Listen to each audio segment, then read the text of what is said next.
Shalom jemaat yang dikasihi oleh Tuhan Yesus Kristus. Dalam perlindungan Tuhan dan pertolongan Tuhan, kita boleh bersama-sama merenungkan kebenaran firman Tuhan pada pagi hari ini. Mari kita berdoa. Selamat pagi Bapa. Terima kasih atas pemeliharaan-Mu di dalam kehidupan kami, sehingga kami Tuhan boleh bersama-sama merenungkan kebenaran firman-Mu di pagi hari ini. Tuhan, urapi kami, supaya kami mengerti akan tujuan hidup kami. Biarlah kami serupa dengan kehendak-Mu. Terpuji kekal nama-Mu, di dalam nama Yesus. Haleluya. Amin. Bapak Ibu yang dikasihi oleh Tuhan Yesus Kristus, dalam perenungan kita pada pagi hari ini adalah dengan tema Spirit Keputraan Yohanes Pembaptis, yang terambil di dalam kitab Yohanes 3 ayat 30. Dalam terjemahan baru, ia harus makin besar tetapi aku harus makin kecil. Dalam dunia ini tidak ada manusia yang ingin jadi nomor 2. Benar Bapak Ibu? Semua ingin jadi nomor 1, yang terbaik, terdepan, dan terbesar. Mulai dari bangku sekolah, kuliah, sampai kerja, kita berlomba menjadi nomor 1. Tapi ada satu contoh orang aneh dalam Alkitab. Dia justru berpikir terbalik dari kebanyakan orang-orang berpikir. Orang tersebut adalah Yohanes Pembaptis. Apa yang membuat Yohanes Pembaptis bisa sampai pada kesimpulan semacam ini? Ada 3 hal yang kita nanti akan bahas. Jawabnya adalah karena ia mempunyai tujuan yang sangat jelas dalam hidupnya, yaitu bahwa ia diutus ke dunia ini untuk mempersiapkan jalan bagi Yesus dan bukan yang lainnya. Yohanes Pembaptis sadar akan posisinya di hadapan Tuhan. Ia sadar bahwa dirinya hanyalah alat untuk mempersiapkan jalan bagi Yesus dan untuk membawa orang sebanyak mungkin datang kepada Yesus.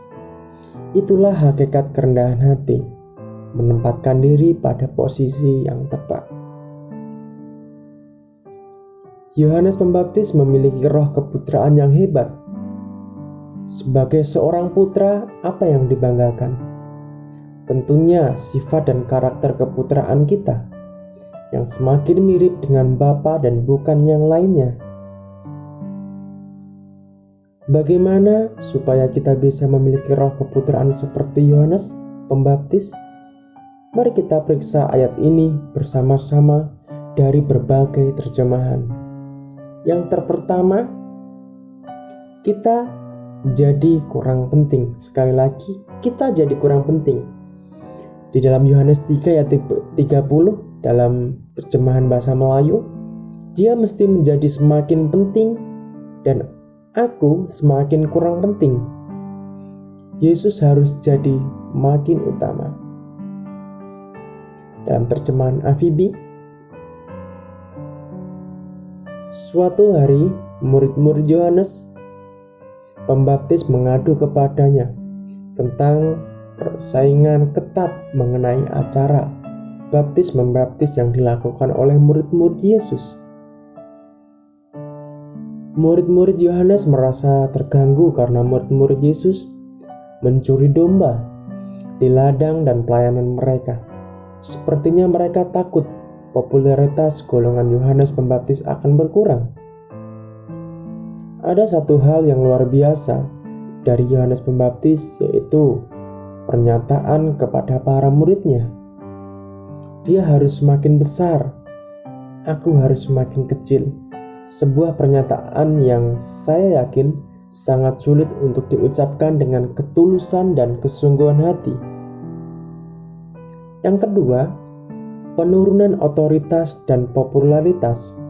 Kalimat harus makin kecil dalam teks aslinya L atau O yang memiliki arti to decrease in authority or popularity. Yohanes Pembaptis memilih tidak lagi populer karena ia hanya ingin Yesus yang populer. Yohanes Pembaptis lahir dari seorang suami istri keturunan Harun, satu keturunan yang mempunyai posisi terhormat di masyarakat. Karena kita tahu bahwa hanya keturunan Harun saja yang boleh melayani di rumah Tuhan. Dengan demikian, maka ayahnya juga adalah seorang imam. Di mana hal ini berarti secara otomatis Yohanes Pembaptis berhak atas jabatan imam yang terhormat itu beserta dengan segala hak istimewa yang imam dapatkan. Yohanes Pembaptis tidak pernah membanggakan latar belakang keimamannya. Yang ketiga, kita makin minus. Di dalam Yohanes 3 ayat 30, patutlah ia makin bertambah dan berkata-kata dari hal bumi, tetapi aku ini makin kurang. Pada waktu itu Yohanes Pembaptis tidak berkhotbah di sinagog. Yohanes Pembaptis juga tidak berkhotbah di tempat-tempat umum lainnya yang dapat membuka kesempatan bagi banyak orang untuk datang mendengarnya. Yohanes Pembaptis berkhotbah di padang gurun.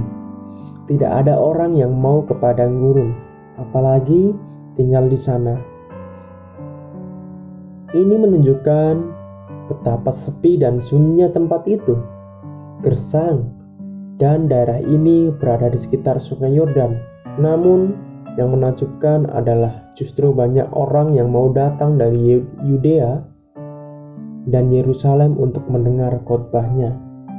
Kita bisa juga buka di dalam Markus 1 ayat 15. Ada kalanya hidup harus terhindar dari keramaian. Yesus sering melakukan ini. Rasul Paulus juga, dan ini bisa menjaga hati kita dari hal-hal yang jumawa. Kata berkurang arti sebenarnya adalah minus. Semakin kedagingan kita minus, semakin Tuhan dipermuliakan. Amin. Mari kita berdoa. Ya Allah kami yang kami muliakan di dalam kehidupan kami bersyukur atas pertolongan dan penyertaan-Mu. Terima kasih atas firman-Mu pada pagi hari ini. Tuhan, mampukan kami di dalam kehidupan kami, biar kedagingan kami Tuhan terus berkurang, tetapi biarlah nama-Mu dipermuliakan. Biarlah kami tidak mencuri kemuliaan nama-Mu. Terima kasih di dalam nama Bapa, Putra, dan Roh Kudus. Haleluya. Amin.